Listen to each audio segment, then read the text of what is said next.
මං ආසම ෆොටෝ ගන්න කතරගම වාසනා හස්සිරාජාව මට ගොඩක් කලාට මන්දන්නෑ මගේ ගොඩක් ෆොටෝස්වල එයා තමයි මාව හිට් කල්ලදී මම ගොඩක්ම කැමති ෆොටෝ ගන්ඩ කත්තරගම වාසනා හස්තියාගේ තමයි මොකද එයාගේ තියෙනවා නිකන් යුනික් නිකන් අර සද්දන්ත බව මට ගොඩක් වෙලාවට ෆොටෝස්වල සහ එතන ඒ මොකද එයත් එක්ක යන දෑලේ යන දෙන්නත් එක්ක බලනකොට ගොඩක් වෙලාවට එයාව කැපිලා පේනවා.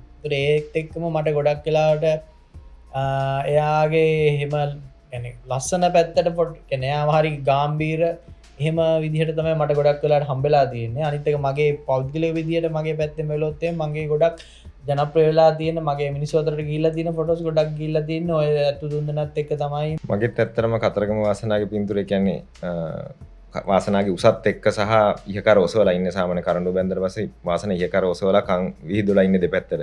එතකොට පින්තූරයක් ගන්නකොට ඇත්තට පින්තූර අර පිරිච්ච භාවයක් එනවා වාසනාගේ ගන්නකොට. කන් දෙක විහිදුවලා ඉහකර ඔසවලා ඉන්නකොට ගාම්භීර ගතියක් අර ඒක අපි කියන්නේ මංගල සද්දාන්ත ඇත්තු කියලා. ඒ වගේ ලුක් එකක් ඒ වයිබ් එකක් එනවා වාසනාගේ ගන්නකොට. ඇත්තටම අනිත් ඇත්තුන්ගෙත් එනවා. නමුත් වාසනාගේ එක ටිකක් වැඩිපුර කැපිලා පේනවා. ප්‍රමාණයත් එක්ක සහ උස එක්ක කැපිලා පේනවා.